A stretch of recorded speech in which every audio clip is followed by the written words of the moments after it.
पिछली वाली वीडियो में हम लोगों ने क्वेश्चन नंबर 40 तक डिस्कस कर लिया था। इस वीडियो में हम लोग क्वेश्चन नंबर 41 से शुरू करने वाले हैं और ये जितने भी क्वेश्चंस हम लोग डिस्कस करेंगे उन सब की टैगलाइन आपको यहाँ पर देखने को मिल जाएगी। जैसे कि ये वाला जो क्वेश्चन है ये बीपीएससी के द्वारा टीआरई 2 में 15 दिसंबर 2023 को ये क्वेश्चन पूछा गया था। ऐसे ही हर एक क्वेश्चन की टैगलाइन भी आपको यहाँ पर देखने को मिल जाएगी। तो चलिए शुरू करते हैं। हमारा पहला आज का क्वेश्चन कह रहा है कि निम्नलिखित में से कौन सा कथन सही है। कौन सा कथन सही है वो हमें छांटना है। तो चलिए देखते हैं। ऑप्शन ए में दिया है कि राजा राम मोहन राय नवीन शिक्षा के अग्रणी थे। क्या ये सही है?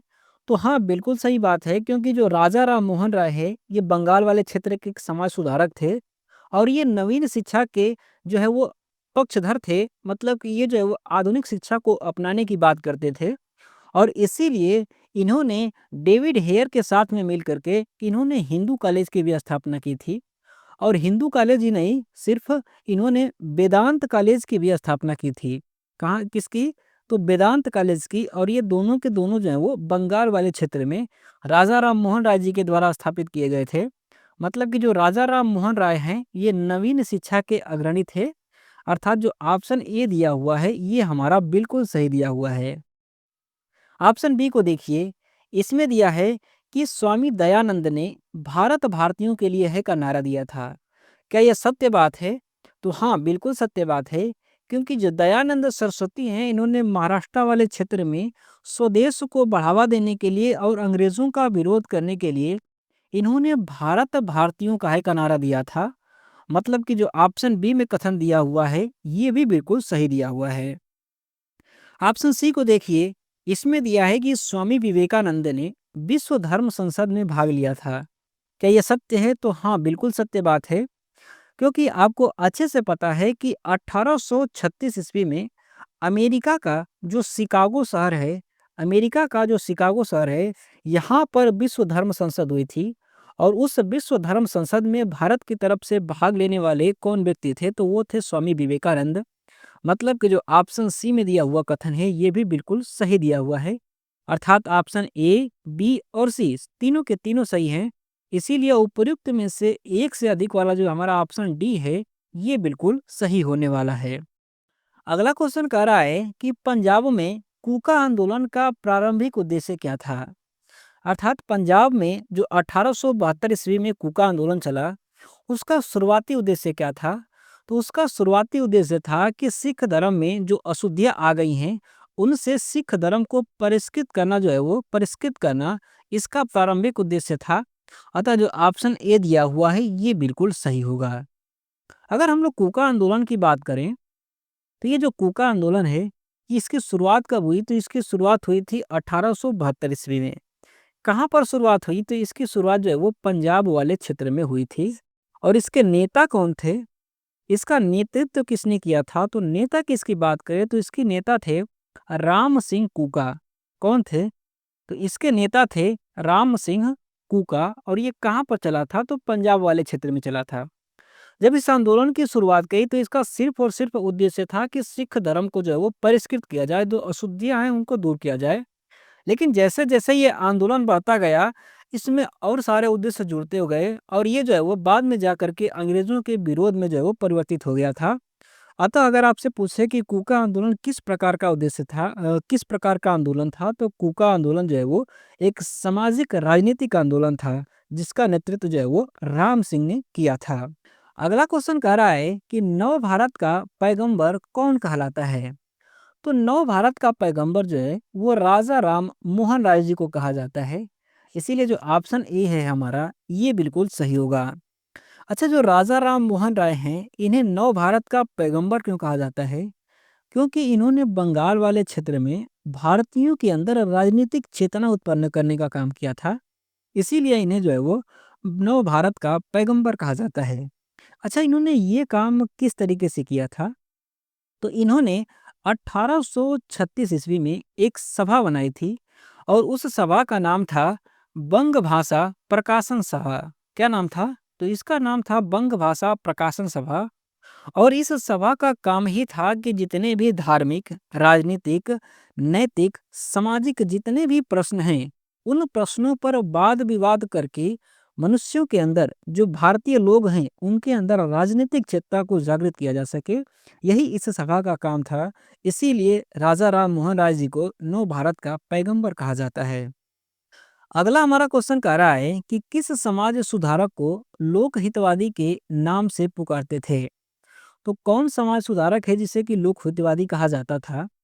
तो यहाँ पर जो ऑप्शन दिए गए हैं, इनमें से ये जो ऑप्शन सी में दिया है गोपाल हरि देशमुख, इन्हीं को लोक हितवादी कहा जाता था। अतः जो ऑप्शन सी है हमारा, ये बिल्कुल सही होगा। अगर हम लोग गोपाल हरि देशमुख की बात करें तो ये जो है वो महाराष्ट्र वाले क्षेत्र के एक समाज सुधारक थे। और साथ ही ये अंग्रेजों के समय में ये न्यायाधीश भी हुआ करते थे। और ये जब अखबारों में, जब न्यूज़पेपर में ये जब समाज सुधारक आर्टिकल लिखते थे, तो ये जो है वो लोक हितवादी के नाम से आर्टिकल लिखते थे। इसीलिए जो गोपाल हरि देशमुख हैं, इन्हें लोक हितवादी भी कहा जाता है। अतः जो ऑप्शन सी है हमारा, ये बिल्कुल सही होगा। अगला क्वेश्चन कह रहा है कि किस वर्ष ऑल इंडिया वुमेन कॉन्फ्रेंस की स्थापना की गई थी। तो जो ऑल इंडिया वीमेन कॉन्फ्रेंस है, या जिसे कि हिंदी में अखिल भारतीय महिला सम्मेलन कहा जाता है, इसकी स्थापना 1927 ईस्वी में की गई थी। इसीलिए जो ऑप्शन सी है हमारा, ये बिल्कुल सही होगा। अच्छा, ये जो ऑल इंडिया वुमेन कॉन्फ्रेंस है, इसकी स्थापना क्यों की गई थी? तो इसकी स्थापना इसलिए की गई ताकि महिलाओं में शिक्षा को बढ़ावा दिया जा सके, इसके लिए इसकी स्थापना की गई थी। इसकी स्थापना कहाँ पर की गई? तो इसकी स्थापना जो है वो दिल्ली में की गई थी। कहाँ पर? दिल्ली में की गई थी 1927 ईस्वी में। एक बात और आप ध्यान रखिएगा कि ये जो संस्था है, यह एक गैर सरकारी संस्थान है। अर्थात ये जो है वो एक सरकारी संस्थान नहीं है, बल्कि ये जो है वो एक एनजीओ है, जो कि महिलाओं के शिक्षा के लिए काम करती है, जिसका मुख्यालय जो है वो दिल्ली में है। कहाँ पर है इसका मुख्यालय? तो इसका मुख्यालय जो है वो दिल्ली में है। अगला क्वेश्चन कह रहा है कि 1918 में अहमदाबाद के मिल मालिकों और मजदूरों के मध्य विवाद में किसने हस्तक्षेप किया था? तो 1918 में अहमदाबाद में जो मालिकों और मजदूरों के मध्य में विवाद हुआ था, उसमें हस्तक्षेप करने का काम महात्मा गांधी ने किया था। महात्मा गांधी ने हस्तक्षेप करके इस मामले को सलटाने का काम किया था। अतः जो ऑप्शन ए है हमारा, ये बिल्कुल सही होगा। अगर हम लोग बात करें अहमदाबाद में जो आंदोलन हुआ था मजदूरों का, उसकी, तो आपको अच्छे से पता होगा कि गुजरात का एक शहर है अहमदाबाद। और ये अहमदाबाद जो है वो सूती वस्त्र उद्योग के लिए जाना जाता है।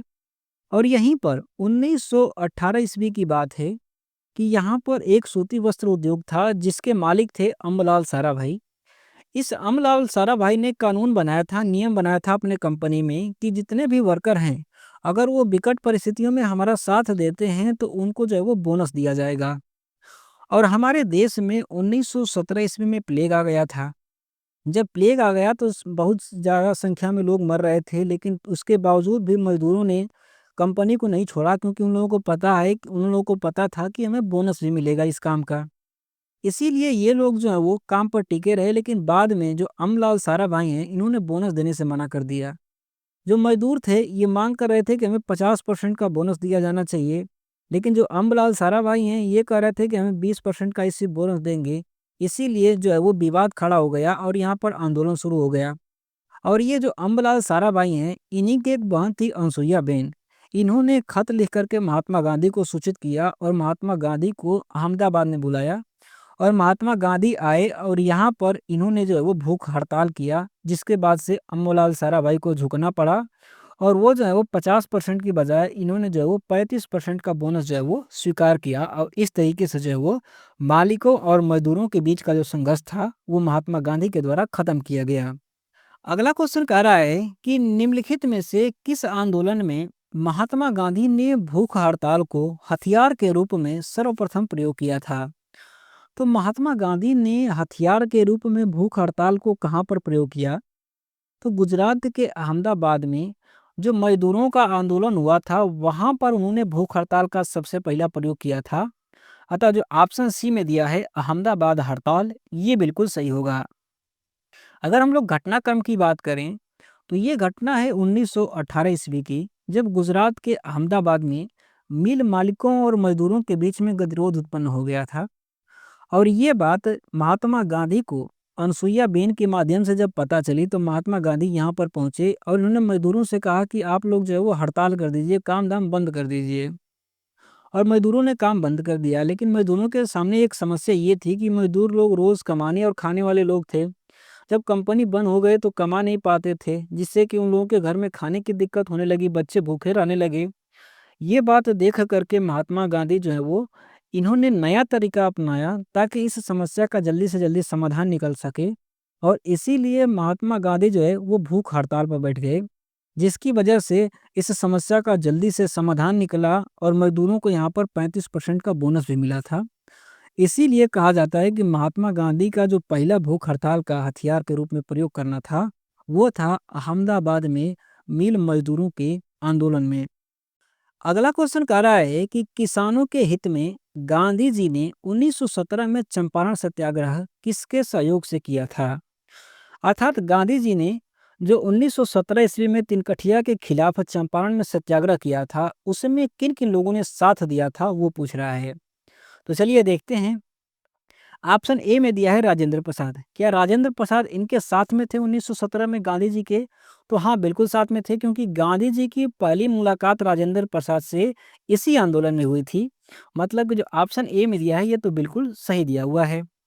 ऑप्शन बी को देखिए, इसमें दिया है बिरसा मुंडा। बिरसा मुंडा जो है ये झारखंड वाले इलाके से थे, और ये जो है वो 1800 के आसपास वाले व्यक्ति थे, क्योंकि इन्होंने 1855 ईस्वी में मुंडा विद्रोह किया था। इनका 1917 से कोई लेना देना नहीं है। मतलब कि जो ऑप्शन बी में दिया हुआ है ये गलत दिया हुआ है। ऑप्शन सी को देखिए, इसमें दिया है सत्यनारायण सिन्हा। क्या सत्यनारायण सिन्हा इनके साथ में थे? तो ये भी गलत है, क्योंकि इनके साथ में अनुग्रह नारायण सिंह थे, सत्यनारायण सिंह नहीं थे। मतलब कि जो ऑप्शन सी दिया हुआ है ये भी गलत है। अर्थात जो ऑप्शन ए दिया हुआ है हमारा राजेंद्र प्रसाद, ये बिल्कुल सही होगा। अच्छा, ये जो क्वेश्चन है कि गांधी जी के साथ में चंपारण सत्याग्रह में कौन कौन थे, यहाँ से बहुत बार आपको क्वेश्चंस देखने को मिलेंगे। ऐसा क्यों होता है? क्योंकि गांधी जी का ये पहला सत्याग्रह था और इसमें बहुत बड़े बड़े लोग शामिल थे, इसीलिए यहाँ से क्वेश्चन जो है वो हर बार आपको देखने को मिलता है। इसीलिए आपको कुल 5 नाम में आपको ध्यान में रखने होंगे कि गांधी जी के साथ साथ कौन कौन लोग इसमें शामिल थे। पहले नाम की बात करें तो पहला नाम तो यही राजेंद्र प्रसाद जी हैं कि गांधी जी के साथ में शामिल थे। इसके अलावा दूसरा नाम पर आप ध्यान में रखिएगा ब्रज किशोर का, कि ब्रज किशोर जो है वो महात्मा गांधी के साथ में थे। तीसरा नाम आप ध्यान में रखिएगा महादेव देसाई का। जो महादेव देसाई हैं ये भी महात्मा गांधी के साथ में थे। चौथा नाम आप ध्यान में रखिएगा, चौथा नाम जो है वो जेबी कृपलानी का आप ध्यान में रखिएगा, कि जो जेबी कृपलानी हैं ये भी महात्मा गांधी के साथ में थे। पांचवा जो नाम है ये आप ध्यान में रखिएगा नरहरि पारीक का। जो नरहरि पारीक हैं ये भी महात्मा गांधी के साथ में थे। और एक नाम और आप ध्यान में रख लीजिएगा कि जो मजहरूल उल हक हैं ये भी महात्मा गांधी के साथ में इस आंदोलन में शामिल थे। तो ये 6 के 6 नाम जो है वो आपको अच्छी तरीके से याद होने चाहिए। अगला क्वेश्चन कह रहा है कि चंपारण नील आंदोलन के दौरान महात्मा गांधी के साथ कौन कौन थे। तो देख लीजिए, अभी अभी दोबारा से फिर क्वेश्चन रिपीट हो रहा है कि महात्मा गांधी ने जो 1917 में चंपारण आंदोलन किया था तिनकठिया के खिलाफ, उसमें इनके साथ कौन थे ये पूछ रहा है। तो ऑप्शन ए में देखिए नरहरि पारीक दिया हुआ है। क्या उनके साथ में थे? तो बिल्कुल सत्य बात है, ये तो उनके साथ में थे। महादेव देसाई क्या उनके साथ में थे? तो ये भी बिल्कुल सत्य बात है, महादेव देसाई भी उनके साथ में थे। और अब्दुल बारी की बात करें तो अब्दुल बारी के बारे में हमें नहीं पता है, लेकिन दो लोगों के बारे में अगर हम पता है तो इसका ऑप्शन हम लोग निकाल सकते हैं कि उपयुक्त में से एक से अधिक वाला इसका जो ऑप्शन है यही बिल्कुल सही होने वाला है। अगला क्वेश्चन कह रहा है कि गांधी जी को विशेष रूप से चंपारण आने और वहां के कृषकों की दयनीय स्थिति को देखने हेतु किसने अनुग्रह किया था। तो गांधी जी से किसने अनुग्रह किया था कि आप बिहार में आइए और कृषकों की दयनीय स्थिति को देखिए। तो ये अनुग्रह करने वाले थे राजकुमार शुक्ल जी। इसीलिए जो ऑप्शन बी है हमारा ये बिल्कुल सही होगा। अगर हम लोग राजकुमार शुक्ल की बात करें तो ये जो एक बिहार के किसान नेता थे, और जब 1916 ईस्वी का कांग्रेस का लखनऊ अधिवेशन हुआ था तो उसी में ये शामिल होने के लिए गए थे। और वहीं पर इन्होंने महात्मा गांधी का भाषण सुना। उसके बाद इनको जो है वो महात्मा गांधी से मिलने का जो मौका मिला उसी अधिवेशन में, तो इन्होंने उनसे आग्रह किया कि कृपया आकर के एक बार बिहार में देखें कि तिनकठिया प्रथा की वजह से बिहार में कृषकों की दयनीय स्थिति क्या हो चुकी है।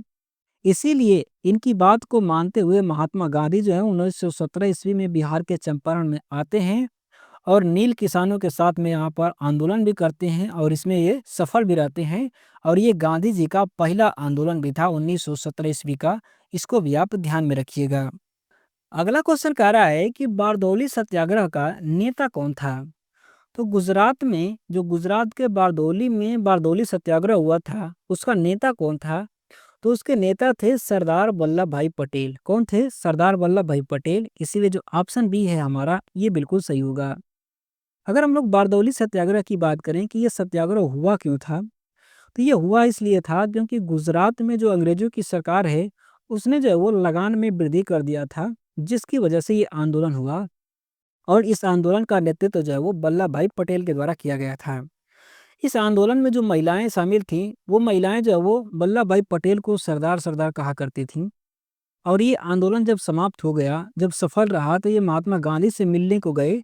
तब महात्मा गांधी ने कहा कि बिहार गुजरात की जो महिलाएं हैं वो सही बात कहती हैं कि आप जो है वो सरदार हो गए हैं।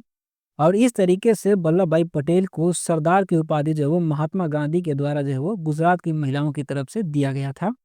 इसको भी आप ध्यान में रखिएगा।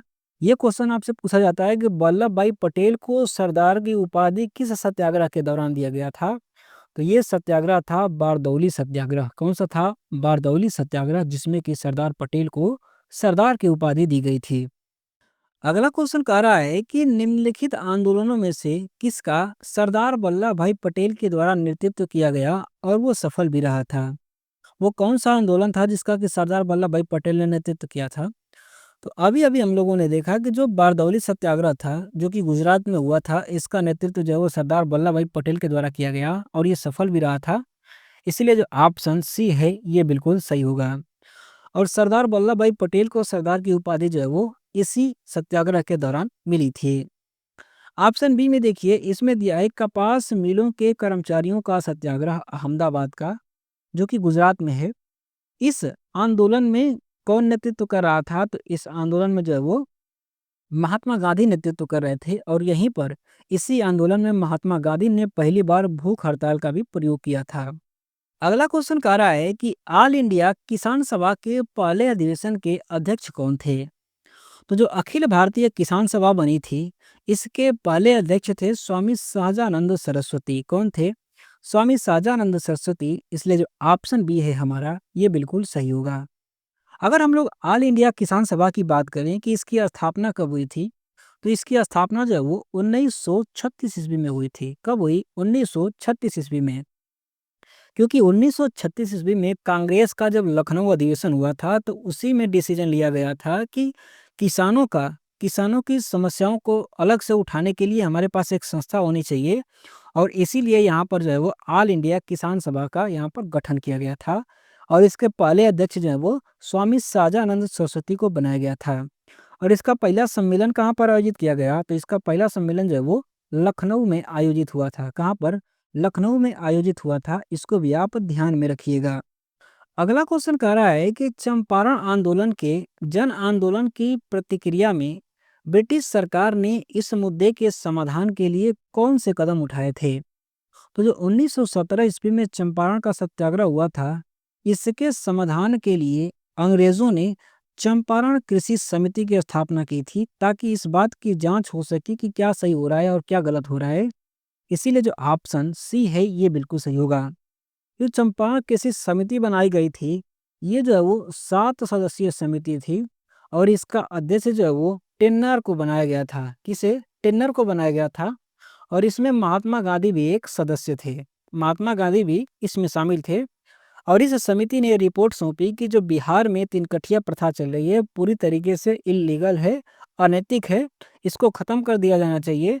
और इसी के द्वारा जो है वो चंपारण में जो तिनकठिया प्रथा चल रही थी उसको पूरी तरीके से समाप्त करके वहाँ के किसानों को आज़ाद कर दिया गया था तिनकठिया प्रथा से।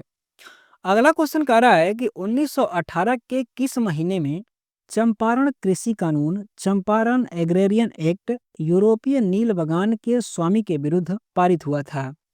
तो ये जो एक्ट है चंपारण कृषि कानून, ये कब पारित हुआ था, किस महीने में पारित हुआ था, ये पूछ रहा है। तो अगर हम लोग चंपारण एग्रेरियन एक्ट की बात करें तो ये पारित हुआ था 4 मार्च को। 4 मार्च 1918 ईस्वी को ये पारित हुआ था। और ये पूछ रहा है कि कौन से महीने में पारित हुआ, तो ये मार्च में पारित हुआ था। और मार्च किसी भी ऑप्शन में नहीं दिया हुआ है, इसका मतलब कि उपयुक्त में से जो कोई नहीं वाला ऑप्शन ई है हमारा, ये बिल्कुल सही होगा। अगला क्वेश्चन कह रहा है कि भारतीय किसानों के इतिहास में संगठित असहयोग का प्रथम उदाहरण कहाँ पर घटित हुआ था। तो भारत के इतिहास में पहली बार संगठित रूप से असहयोग का उदाहरण हमें कहाँ पर देखने को मिलता है। तो ये हमें पहली बार देखने को मिलता है बंगाल वाले क्षेत्र में। बंगाल बिहार वाला जो इलाका है, जहाँ पर कि 1859 ईस्वी में 1859 ईस्वी में नील विद्रोह किया गया था बंगाल के किसानों के द्वारा। यहाँ पर सबसे पहला जो है वो संगठित असहयोग का प्रत्यक्ष प्रमाण हमें देखने को मिलता है। अतः जो ऑप्शन ए में दिया हुआ है बिहार बंगाल वाला क्षेत्र, ये बिल्कुल हमारा सही होने वाला है। अगला क्वेश्चन कह रहा है कि 1917 में चंपारण सत्याग्रह के दौरान भारत में गांधी जी के जीवन पर पहले ज्ञात हमले के प्रयास के पीछे कौन था। अर्थात गांधी जी पर जब पहली बार जानलेवा हमला हुआ तो इसके पीछे कौन था, ये पूछ रहा है। तो पहली बार ज्ञात जो जानलेवा हमला है, ये किया गया था इरविन के द्वारा महात्मा गांधी के ऊपर। इसीलिए जो ऑप्शन सी है ये बिल्कुल सही होगा। अच्छा, जो इरविन वायसराय था, इससे आप कंफ्यूज मत करिएगा। ये जो इरविन है, ये चंपारण वाले इलाके का एक बगान का, ये तो एक जो है वो बगान मालिक था ये इरविन। ये जो है वो गांधी जी के खिलाफ षड्यंत्र करके इनको मारना चाहता था। जब गांधी जी 1917 ईस्वी में चंपारण में गए थे, तो वहां पर इरविन जो है इनको शाम के भोजन पर आमंत्रित किया और शाम के भोजन में इनको जहर दे करके मार देने का ये जो है वो इसने षड्यंत्र रचा था। लेकिन इसी इरविन का एक रसोइया था जिसका नाम था बतख खां। इनको जब पता चली ये बात, तो इन्होंने जो है वो डॉक्टर राजेंद्र प्रसाद को ये बात बताई और गांधी जी को एक भोजन करने से मना कर दिया, जिससे कि गांधी जी का जान बच चुका था। तो यहाँ पर जो है वो इनको मारने का प्रयास किसके द्वारा किया गया था, तो इरविन के द्वारा।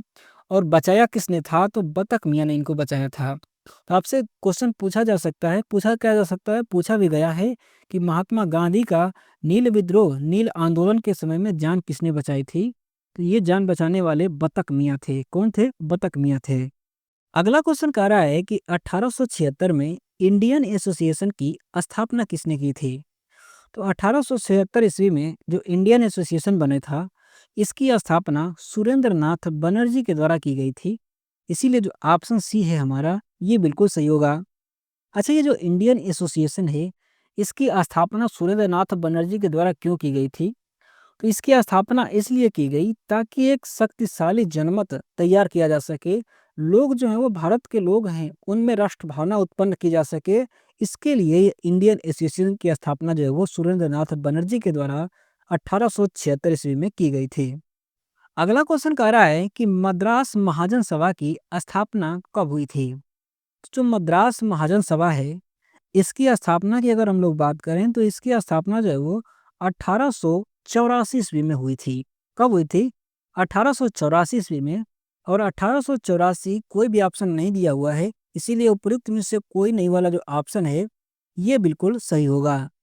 अगर हम लोग मद्रास महाजन सभा की बात करें कि ये कब बना था, तो ये बना था 1884 ईस्वी में। और इसको किसके द्वारा बनाया गया था, तो इसको बनाया गया था 3 लोगों के द्वारा।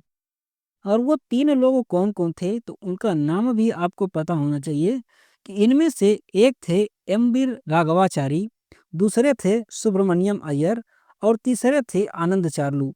ये 3 लोगों ने मिलकर के इस महान मद्रास महाजन सभा की स्थापना की थी। अच्छा, ये जो मद्रास महाजन सभा थी, इसका उद्देश्य क्या था? तो इसका उद्देश्य था कि जो तमिलनाडु वाले इलाके में जो छोटे-छोटे संगठन हैं, उनको सहयोग कर सकें, उनको जो है वो आपस में तालमेल बिठा सकें, उनका सहयोग कर सकें, उनका हेल्प कर सकें। इसीलिए मद्रास महाजन सभा की स्थापना की गई थी। अगला क्वेश्चन कह रहा है कि हिंदू मेला किसने संगठित किया था? तो हिंदू मेला की अगर हम लोग बात करें तो हिंदू मेला बनने से पहले जो बंगाल वाले क्षेत्र में जटिया मेला लगता था, जो बंगाल वाले क्षेत्र में जो जटिया मेला लगता था, इसी को जो है वो पुनर्संगठित किया गया और इसका नाम जो है वो हिंदू मेला दिया गया था। इसको पुनर्संगठित करने के पीछे 4 लोग थे। कौन-कौन लोग थे? तो उन लोगों की नाम की बात करें तो एक थे राजनारायण बोस, दूसरे थे नवगोपाल मित्र, तीसरे व्यक्ति की बात करें हम लोग तो इसमें तीसरे व्यक्ति थे द्विजेंद्रनाथ ठाकुर और चौथे व्यक्ति की बात करें तो वो थे गणेंद्रनाथ ठाकुर। ये 4 लोगों ने मिल करके हिंदू मेला को जो है वो नवसंगठित किया था। मतलब कि ऑप्शन ए में और बी में जो दिया है राजनारायण बोस और नवगोपाल मित्र, ये दोनों के दोनों सही हैं। इसीलिए उपयुक्त में से एक से अधिक वाला जो ऑप्शन डी है हमारा, ये बिल्कुल सही होगा। अगर हम बात करें कि ये जो हिंदू मेला है इसको नव संगठित किया क्यों गया, इसके पीछे कारण क्या था? तो इसके पीछे कारण था ये था कि जो शहर के लोग हैं, जो शहर के लोग हैं उनके अंदर राष्ट्रीय भावना को जागृत किया जा सके, उनके बीच जो है वो स्वदेशी उत्पादों को बढ़ावा दिया जा सके और जो अंग्रेजी भाषा है, अंग्रेजी जो संस्कृति है, उसका विरोध किया जा सके, इसके लिए जो है वो हिंदू मेला का नव संगठन किया गया था। तो फ्रेंड्स, इस वीडियो में बस इतना ही। बाकी के जो क्वेश्चंस बचे हुए हैं आपको नेक्स्ट वीडियो में मिल जाएंगे। ये वीडियो आपको कैसा लगा आप हमें कमेंट बॉक्स में ज़रूर बताइएगा। अगर ये वीडियो अच्छा लगा हो तो वीडियो को लाइक भी ज़रूर करिएगा। बाकी की जो आने वाली वीडियोज़ हैं उनका नोटिफिकेशन पाने के लिए चैनल को सब्सक्राइब भी कर लीजिएगा। Thanks for watching. Have a nice day. Thank you.